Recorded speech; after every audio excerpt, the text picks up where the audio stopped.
Hello दोस्तों, क्या आप भी जानना चाहते हैं पैरामेडिकल में कौन से ऐसे कोर्सेज हैं जिनको करने के बाद आप इजीली गवर्नमेंट जॉब के लिए अप्लाई कर सकते हैं। या अक्सर आपने देखा है, चाहे वो स्टेट गवर्नमेंट हो या फिर सेंट्रल गवर्नमेंट हो, इनकी वैकेंसी निकालती रहती है और जनरली जब हम इस कोर्स को करे हुए नहीं होते तो हमें सिर्फ और सिर्फ बाद में पछतावा होता है और हम ये समझ नहीं पाते कि अब किस तरीके से इन कोर्सेज को ऑन द स्पॉट करें। तो इसलिए आपको यहाँ पर समझना है कि अगर आप पैरामेडिकल कोर्स करना चाहते हैं या आप मेडिकल फील्ड से जुड़े हुए हैं तो इन कोर्सेज को आप कर लीजिए। इनमें से कोई भी जो आप अपने इंटरेस्ट के अकॉर्डिंग जो आपको लगता है, जिसका फीस आपके बजट में है, तो आप उस कोर्स को करके और गवर्नमेंट जॉब के लिए भी तैयारी कर सकते हैं। तो जानेंगे इस वीडियो में, वन बाय वन डिस्कस करेंगे। अराउंड हमने यहाँ पर 10 to 15 कोर्सेज लिए हैं जो आप इनमें से कोई भी अपने इंटरेस्ट के अकॉर्डिंग करेंगे तो मुझे उम्मीद है कि आप जॉब आसानी से पा सकते हैं। अगर आप चैनल पर नए हैं तो चैनल को सब्सक्राइब करके बेल आइकन जरूर प्रेस कर दीजिएगा, क्योंकि आने वाले वीडियो के नोटिफिकेशन आपको इजीली मिलते रहेंगे।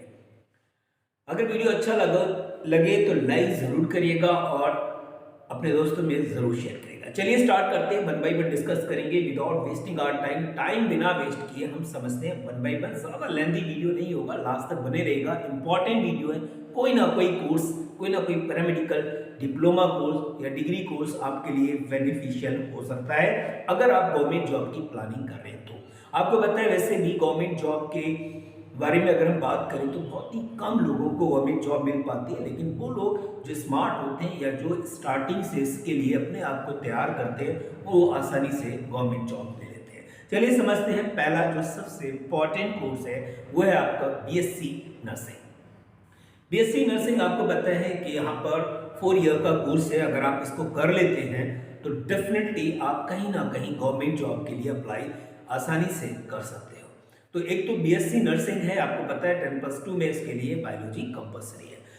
वैसे आप ये मान के चलें कि जितने भी पैरामेडिकल कोर्सेज हैं, अगर आप उनको करते हैं तो 10+2 में बायोलॉजी है तो बहुत अच्छी बात है। अगर नहीं है तो कुछ ऐसे कोर्सेज हैं जो पीसीएम ग्रुप वाले स्टूडेंट भी कर सकते हैं। वो अदर वीडियो में हमने ऑलरेडी डिस्कस किया। अगर उसके बारे में आप जानना चाहते हैं तो आप जाके हमारे चैनल पर विजिट करके उस वीडियो को भी देख सकते हैं।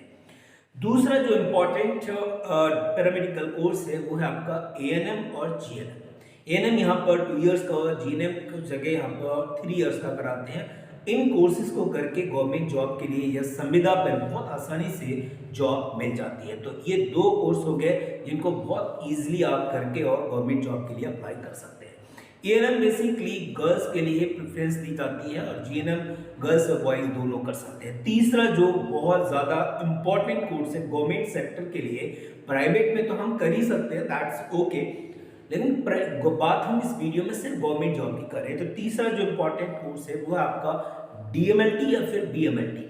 अगर आप डीएमएलटी या बीएमएलटी कर लेते हैं तो आपको लैब असिस्टेंट की जॉब मिलती है अपने स्टेट में या फिर सेंटर में, जहां भी वैकेंसी निकलती है जिस पर पर्टिकुलर एरिया में।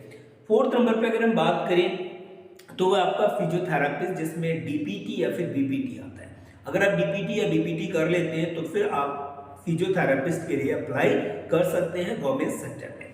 प्राइवेट सेक्टर की हम यह बात नहीं करें, प्राइवेट सेक्टर में तो हमेशा आपके लिए अपॉर्चुनिटी रहेगी, चाहे आप खुद का करें या फिर कहीं हॉस्पिटल में जॉब करें। यहाँ पर सिर्फ और सिर्फ गवर्नमेंट सेक्टर की बात करें। अगर हम बात करें नेक्स्ट पे पॉइंट नंबर 5 की, तो वो आपका आता है फार्मासिस्ट या फिर फार्मासिस्ट की अगर हम बात करें तो एलोपैथ में भी है और आयुर्वेदा में भी है। आयुर्वेदा में वैकेंसी बहुत कम निकलती है, इसीलिए आपको समझना ये पड़ेगा कि दोनों में है, बट एलोपैथ में ऑप्शन ज्यादा रहते हैं। तो यहाँ पर ये समझेंगे डी फार्मा, या अगर आप बी फार्मा करे हैं तो आपको फार्मासिस्ट के लिए आप अप्लाई कर सकते हैं। तो ये भी आपके लिए एक अच्छा ऑप्शन रहेगा। नेक्स्ट अगर हम पॉइंट की बात करें तो ओटी टेक्नीशियन का या फिर ओटी असिस्टेंट। ओटी असिस्टेंट के लिए आप अप्लाई कर सकते हैं या ओटी टेक्नीशियन के लिए अप्लाई कर सकते हैं। इसके लिए आपको डीओटी या बीओटी आपको करना पड़ेगा। अगर आप डीओटी कर लेते हैं तो कुछ जगह डीओटी के लिए रिकॉर्ड होती है तो डीओटी इनफ होता है, अदरवाइज आप बीओटी भी कर सकते हैं। तो ये आपके पॉइंट नंबर 6 हो गया। अगर हम बात करें 7 की, तो 7 में अगर हम बात करें रेडियोग्राफर जो होते हैं, रेडियोलॉजिस्ट की, इसकी हम बात करें तो डीआरटी होता है या DRIT होता है। तो DRIT और BRIT इन दोनों में से कोई भी एक करते हैं तो आप रेडियोग्राफर या रेडियोलॉजिस्ट के लिए अप्लाई कर सकते हैं इस पोस्ट के लिए, अगर वैकेंसी निकलती है तो।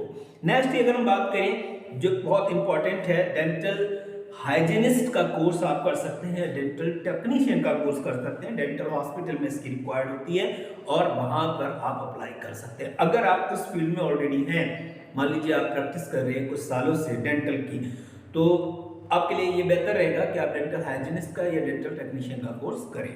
उसके बाद अगर हम बात करें नेक्स्ट की, तो वो है आपका डाइटिशियन का कुछ डिप्लोमा होता है या फिर बैचलर कोर्सेज भी हैं, उनको करके भी आप डाइटिशियन बन सकते हैं। वो भी वैकेंसी कभी कभी निकलती है, तो ये आपको समझना पड़ेगा कि किस पर्टिकुलर कोर्स को करने के लिए पोस्ट के लिए कौन सा कोर्स हमको करना पड़ेगा। नेक्स्ट अगर हम बात करें ब्लड बैंक टेक्नीशियन का भी ऑलरेडी एक डिप्लोमा या डिग्री होता है, वो आप कर सकते हैं, उसके लिए भी आप अप्लाई करें, वो भी वैकेंसी निकलती रहती है time to time, but number vacancy ज़्यादा किसी निकलती है जो मैंने स्टार्टिंग में आपको बताया। अगर हम बात करें ऑप्टोमेट्रिस्ट की, तो ऑप्टोमेट्रिस्ट के लिए आपको डी ऑप्टोम या फिर बी ऑप्टोम आपको करना पड़ेगा। अगर आप डी ऑप्टोम कर लेते हैं या फिर बी ऑप्टोम कर लेते हैं तो ऑप्टोमेट्रिस्ट के लिए आप अप्लाई कर सकते हैं, जो भी वैकेंसी निकलती है उसके लिए।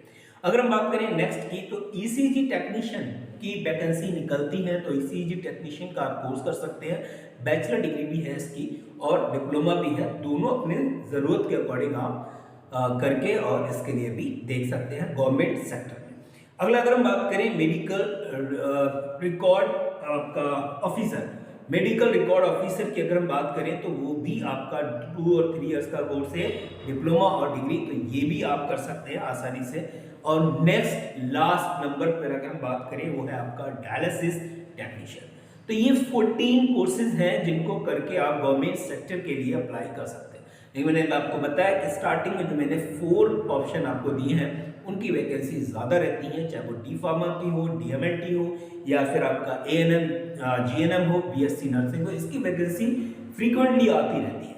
तो ये आपको समझना है कि आप किस में इंटरेस्टेड हैं, किस में आपको नॉलेज है, कौन सा डिप्लोमा आपको करना चाहिए, तो ये काफ़ी हद तक आपकी हेल्प करेगा चीज़ों को समझने में। इनमें से कोई भी एक डिप्लोमा डिग्री आप अपने इंटरेस्ट के, अपनी नॉलेज के अकॉर्डिंग करके रख लीजिएगा गवर्नमेंट जॉब में, डेफिनेटली ये आपकी हेल्प करेगा। जैसे ही वैकेंसी निकलेंगी अप्लाई करें, डेफिनेटली आप गवर्नमेंट सेक्टर में सेटल हो जाएंगे। अगर वीडियो अच्छा लगा हो और अगर अभी तक आप जुड़े हुए हैं तो वीडियो को लाइक ज़रूर करिएगा और हमारे चैनल को सब्सक्राइब करके बेल आइकन जरूर प्रेस कर दीजिए, जिससे आने वाले वीडियो का नोटिफिकेशन आपको मिलता रहे। Thank you, thanks a lot.